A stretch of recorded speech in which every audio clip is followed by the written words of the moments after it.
So what happens when you take an expedition searching for a lost city of great riches and mix it with a talking gorilla, a smooth operator, an eccentric Romanian, a dead fiance, an angry CEO who really needs to check his blood pressure, a guy who wants you to stop eating his sesame cake, a volcano, a gang of angry, rampaging, murderous gorillas, and a diamond laser gun? Well, you get Congo.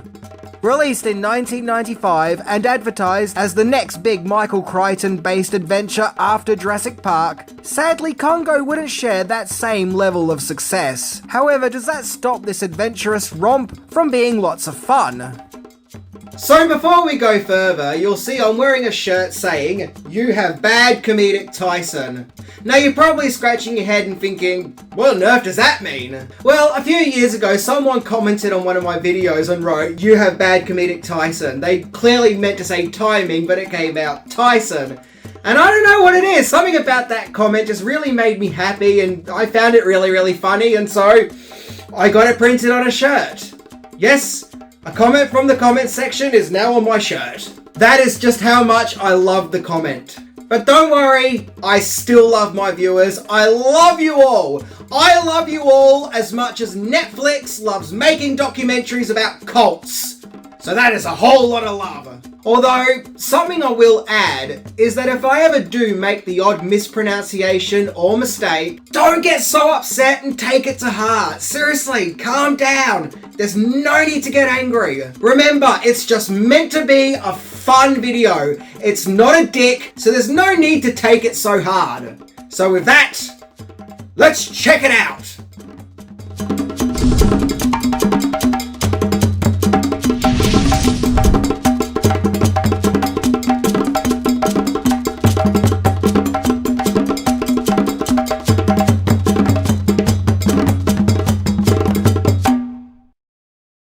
Stop eating my sesame cake.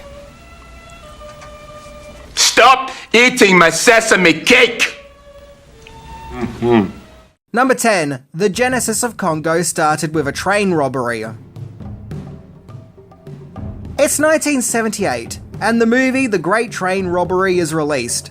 The movie was directed by acclaimed author and filmmaker Michael Crichton, and starred former James Bond actor Sean Connery. In fact, Crichton liked working with Connery so much, he decided to write a script specifically for Connery, one for him to star in, where he wrote the outline of an adventurous expedition in the Congo, led by an Alan Quatermain-styled character, which was to be the part Connery was to play. And it was as simple as that. That's what got the gears moving in Crichton's head for Congo, an adventure movie with Sean Connery as a Quatermain-styled character. Now, as we all know, this didn't end up happening, but as fate would have it, Connery would actually go on to play Alan Quatermain in the 2003 movie adaptation of The League of Extraordinary Gentlemen. Number 9. The production went nowhere, so it became a book. Crichton's original Congo idea was meant to be an adventure movie that was a callback to old-school pulp comic books.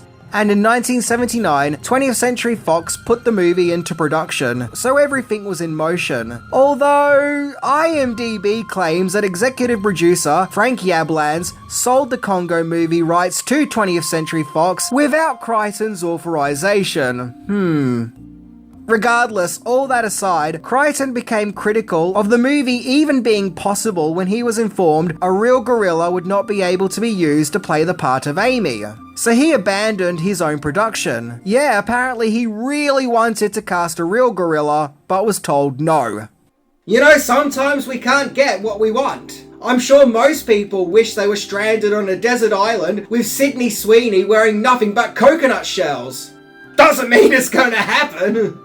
So although at that time the movie didn't happen, in 1980 Crichton's story was published into a book, of which was supposedly part of his contract with 20th Century Fox. And it's also said that while writing the book and trying to come up with the story, Crichton suffered writer's block, which he treated by the aid of an isolation tank. Incidentally, you know how in the movie, the Peter Elliott character explains that gorillas aren't dangerous but are actually very gentle, only later to see gorillas that are indeed very dangerous and not so gentle. Well, in the book, it's explained that the grey, vicious gorillas that our main characters come up against are like that because they are hybrids of gorillas, chimpanzees, and humans, hence their aggression. Yeah, they kind of skipped that important detail in the final film. Number 8. Then there was a video game fiasco. So Crichton never lost sight of further adapting his Congo story into some kind of media, and so in the early 80s he decided to adapt it into an interactive video game graphic adventure for Tellurium, as Crichton had an interest in computer games and computer programming, so the Congo video game adventure was being developed. However, there was one problem. Crichton had already sold off the adaptation rights to Congo and thus didn't have the legalities to make a video game based on it. So the game was reworked with a change of location, where it became Amazon. Yep, no longer Congo, now Amazon. And in the game, the expedition were no longer looking for diamonds, but emeralds. And Amy the talking gorilla became Paco the talking parrot. Despite Crichton's disappointments with the game's limitations, it was still a bestseller and got praised for its graphics. Yeah. Look, this was long before your Grand Theft Autos and your Red Dead Redemptions. We gotta cut it some slack. Number 7. Production getting back on track. So after Crichton walked away from Congo's production, there were several other directors considered to replace him, including John Carpenter and Steven Spielberg, where it seemed that the production fizzled out.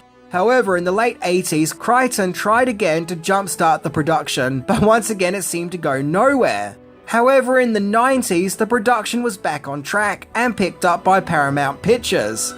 It's almost as if there was another Michael Crichton movie, which just so happened to come out round about that time, which was huge and suddenly created a vested interest in adapting his stories. Gee, I wonder what that could have been. Supposedly, Crichton didn't really have much to do with the eventual movie, if anything, with the screenplay being written by John Patrick Shanley, who previously wrote Moonstruck and wrote and directed Joe vs. the Volcano. In fact, Shanley also wrote 2 songs for the movie, those being Marooned With You and the Cowboy Song. According to Wikipedia, the movie's early teaser poster credited both Michael Crichton and John Patrick Shanley as writing the script. But that was soon corrected with Shanley being credited as the sole writer, but based on a story by Crichton. So there was no Crichton, no Connery, and no real gorillas walking about the place. So, what did they have? Number 6. The film could have had a lot more Bruce Campbell. When it came to casting Congo, the legendary Bruce Campbell auditioned to play the movie's main lead of Dr. Peter Elliott, which would have been amazing, but sadly he didn't get the part. That's a shame, he would have felt right at home in this bonkers movie and would have made it so much better. But he did get the smaller role of Charles Travis, who sadly dies like in the first 5 minutes. Wow, what a waste of Campbell and his amazing chin. That's one lousy participation award if I've ever seen one. The part ended up going to Dylan Walsh, who I don't think I've even seen in anything else. In fact, as a kid, I always thought he was played by the same guy who played Billy Peltzer in Gremlins, aka Zach Galligan. It must have been the hair. Laura Linney plays the movie's main lead of CIA-trained electronics expert Karen Ross. But don't worry, despite being called Karen, she never asks to speak to the manager. This is a cool Karen. Ernie Hudson played the smooth and slick Captain Monroe Kelly, the part originally written for Sean Connery. And according to IMDb, it's Hudson's favourite film role that he's ever played. The legendary Tim Curry played the Romanian philanthropist, who I always felt was meant to be this movie's bumbling comic relief. Delroy Lindo plays a military officer. Just whatever you do, don't eat his sesame cake. Even if he offers it to you, just don't touch it. And finally, Joe Don Baker as the head of a high-tech company who is behind the expedition. And it just feels like he is really let loose, and sometimes it often feels like he's in full James Bond villain mode. Which makes sense, as he actually did play a Bond villain. Seriously, 1987, The Living Daylights. Number 5. The Congo. Located in California. Congo was directed by frequent Steven Spielberg collaborator Frank Marshall. After producing many Spielberg-related movies like Raiders of the Lost Ark, Poltergeist, Gremlins, and Who Framed Roger Rabbit, when the 90s arrived, he tried out directing too, having previously directed Arachnophobia in 1990 and Alive in 1993. The movie was also produced by his wife, Kathleen Kennedy, as in that producer that everyone loves. Despite being set in Africa, most of the movie was filmed at a creek ranch in Simi Valley, California, as well as sound stages at Paramount Pictures in Hollywood. However, according to BulletProofAction.com, the crew went to do some filming at the site of a real active volcano in Costa Rica, which is also regarded as the world's most active volcano. And in order to get to the location, all the equipment had to be carried by hand, as well as on a raft and a four-wheel drive. So, some pretty intense ballsy filmmaking. Number 4, bringing the wildlife to life.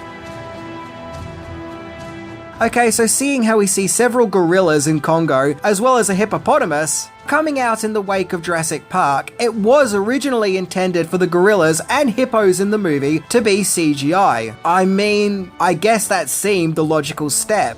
However, it was felt that the CGI technology just couldn't create convincing looking hair for the gorillas. So they were created the good old-fashioned way, to use actors in suits and animatronics. And yeah, look, I know a lot of people criticize the animal effects in Congo, but to me, this is still so much better than CGI. For a start, you can actually see it. It's in the picture, it's there. It's not some computer graphic added later in post. And it was none other than the legendary Stan Winston and his team coming on board to bring the animals to life in Congo. In addition to all of that, the volcano and lava in the movie was achieved by model work. And also, none other than Fred from Scooby-Doo voice actor, Frank Welker, provided some of the gorilla vocal effects.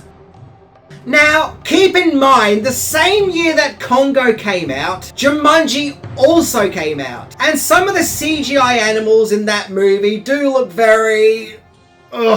rough. Ugh.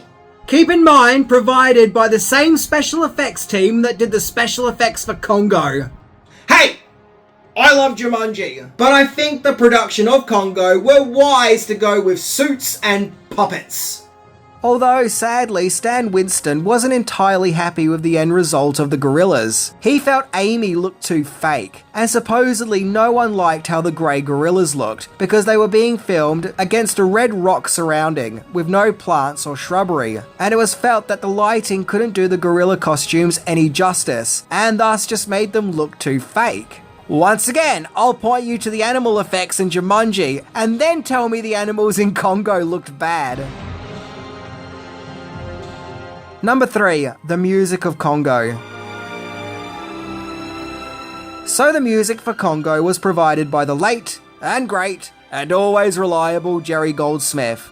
Now there's something of an interesting fiasco involving the music of Congo. When the movie's production started in the late 70s and 80s, Jerry Goldsmith was already on board as the movie's composer. After all, at that stage, Michael Crichton was going to direct, and Goldsmith had just scored Crichton's previous movie, The Great Train Robbery. However, when the production started up again in the 90s, the Sixth Sense and Dark Knight trilogy composer, James Newton Howard, was hired to compose the movie. And apparently he did provide some music for Congo, namely creating the tribal chant. But he then had to leave the production. So instead, the movie's original intended composer, Jerry Goldsmith, was hired to score the movie. Again. Which he did, and does a splendid job. Incidentally, that year, he also scored First Night, a movie that was made by a complete creep, and the Star Trek Voyager TV series. Number 2, action figures. So in order to capitalise on some merchandise and reach out to the kids, there was a lineup of Congo action figures. And why not? The Jurassic Park and Terminator 2 action figures that preceded them were a huge hit. Sadly, the Congo action figures didn't enjoy the same levels of success, as they just came and went and none of the kids were really talking about them or playing with them in the school playground. Or at least, not in my part of the world. In fact, I don't even remember seeing them anywhere. Now look, okay, the packaging was bright and colourful, but I just don't think the abundance of human characters would have appealed to kids, nor would the gorillas, or at least not like the dinosaurs did for Jurassic Park, which actually really did capture children's imaginations. There was also a Congo pinball machine, and although it looks good, I mean, come on, this does look great on display, it was an absolute turd toaster to play. One of those games where you just can't get the ball to go anywhere, but rather just constantly losing it, forcing you to spend more quarters. But to be fair, it's kind of a well-known fact that pinball games based on movies were never the best, and a little rough around the edges as they were quickly cobbled together to cash in on said movie's popularity. But seriously, the pinball balls are constantly falling down the slots. You just can't stop them. Oh no, come back! Yeah, the Congo pinball machine was constantly making you lose your balls. I really should have thought of a better way to word that sentence. Number 1. Better than expected. Teaser trailers for Congo were being shown with the screening of fellow Paramount Pictures release, Star Trek Generations, in order to get people buzzed and excited for Congo. And it seemed to have worked, as Congo was released in June 1995 and made $152 million on its $50 million budget. According to Wikipedia, the movie performed better than expected, suggesting that the powers that be didn't have much faith in the movie, like they saw it and were like, no, this is not gonna be a hit. But surprise, it was. If I had to guess why, it's probably because its marketing tied it to being from the creator of Jurassic Park. And back then, everyone loved Jurassic Park, so connecting it to that movie no doubt helped. The movie, however, got mixed to negative reviews. It was felt by some that it was a return to an old forgotten genre, the old jungle adventure of long ago. Although the Washington Post felt that Congo was a Spielberg knockoff, and that the movie was just made up of greatest hits moments of better Spielberg movies. And all up, Congo would be nominated for 7 Golden Raspberry Awards. I can actually remember watching Congo as a kid. It was okay. Yeah, it was okay. I didn't find it earth-shattering or anything, but it was fine. It got the job done by entertaining me with mindless fluff for 2 hours. Although, it's gotta be said, I found Amy to be really annoying. Yeah, sorry Amy. Now, unlike Jurassic Park, which has deep philosophical themes, which get perfectly explored in that movie's adaptation, there's no getting around it. Congo, or at least the movie of Congo, is not of that ilk. It is a very silly movie. Seriously, a really, really silly, nonsensical movie. But that's okay, that's perfectly fine. I actually enjoy really silly movies. The only issue I have is that it feels like the movie doesn't know that it's a silly movie, and probably takes itself a lot more serious than it should. And it leaves me thinking, does someone want to tell it it's not? I think instead of going for the Jurassic Park route, the movie should have just accepted that it's one zany, ridiculous movie and just have fun with it. You know, make it a fun B-movie romp. But that said, I do also find the movie to be a guilty pleasure. So I've got no problem with it. And if it's a quiet Sunday afternoon, I'll watch it. Yeah, no problem. I'll put it on. So to sum it up, not a movie that's groundbreaking, but an enjoyable exploration of 1990s popcorn fun. So that was my look into Congo, and yes, it's okay. There's really nothing left to add. It's okay. It's a fun film. So with that, I'm Minty. And personally, it's not gorillas in the wild that I need to understand, but rather people who like Beetlejuice. It's just a joke. See ya!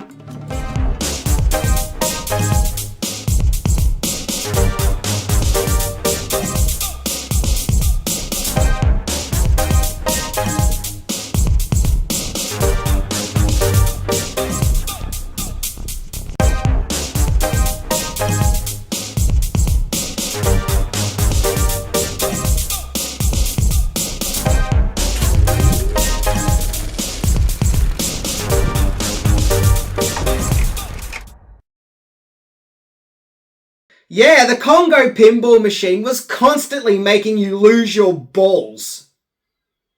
I really should have thought of a better way to word that sentence.